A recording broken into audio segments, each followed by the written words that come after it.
ഇരട്ട ഗോൾ നേട്ടത്തോടെ ലോകകപ്പിന് തുടക്കമിട്ട എംബാപ്പെ കരിയറിലെ ചില നാഴികക്കല്ലുകൾ കൂടിയാണ് പിന്നിട്ടത്. ഫ്രാൻസിന്റെ എക്കാലത്തെയും ഗോൾ വേട്ടക്കാരനുമായി സൂപ്പർ താരം.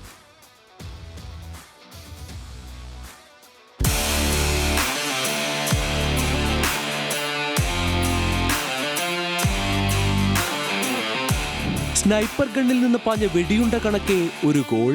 സെനഗലിന്റെ കാവൽക്കാരൻ എഡ്വേർഡ് മെൻഡിയുടെ കണ്ണിലുടക്കം മുൻപ് പന്ത് ഗോൾ വല തൊട്ടു. ലോകകപ്പിലെ 50ാം ഗോൾ അത്യുഗ്രനാക്കി ഫ്രഞ്ച് നായകൻ കിലിയൻ എംബപ്പെ. ഫ്രാൻസിന്റെ എക്കാലത്തെയും മികച്ച ഗോൾ വേട്ടക്കാരനെന്ന പട്ടം ഇനി എംബപ്പയ്ക്ക് സ്വന്തം. 58 ഗോളുകളുമായി ഒന്നാമൻ.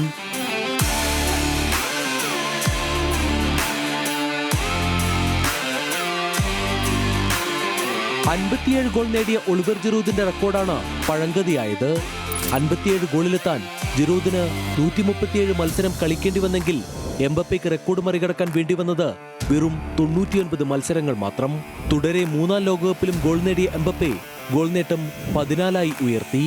എക്കാലത്തെയും റെക്കോർഡ് നേട്ടക്കാരനായ ജർമ്മനിയുടെ മിറാസ്ലോവ് ക്ലോസയ്ക്ക് ഒപ്പമെത്താൻ ഇനി വേണ്ടത് വെറും 2 ഗോൾ മാത്രം.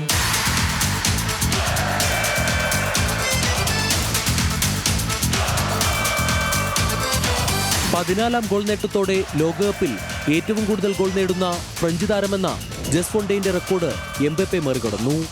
1958-ൽ 13 ഗോളുകൾ നേടിയ ഫോണ്ടെയിന്റെ പേരിലാണ് ഇപ്പോഴും ഒരു ലോകകപ്പിൽ ഏറ്റവും കൂടുതൽ ഗോളെന്ന റെക്കോർഡ്. ലോകകപ്പ് ഫൈനലുകളിൽ ഏറ്റവും കൂടുതൽ ഗോളെന്ന റെക്കോർഡ് ഇപ്പോൾ തന്നെ എംബപ്പയുടെ പേരിലുണ്ട്. അടുത്ത മത്സരത്തിൽ ഇറാഖിനെതിരെ കളത്തിലിറങ്ങിയാൽ ഫ്രാൻസിനായി 100 മത്സരം പൂർത്തിയാക്കുന്ന 10ാമത്തെ താരമെന്ന നേട്ടത്തിലുമെത്തും എംബപ്പെ. ഏറെക്കാലം ഫുട്ബോൾ ബാക്കിയുള്ള 27-കാരന് മുന്നിൽ ഇനിയും റെക്കോർഡ് ബുക്കുകൾ തുറക്കുമെന്ന് സാരം. World cup desk news Malayalam.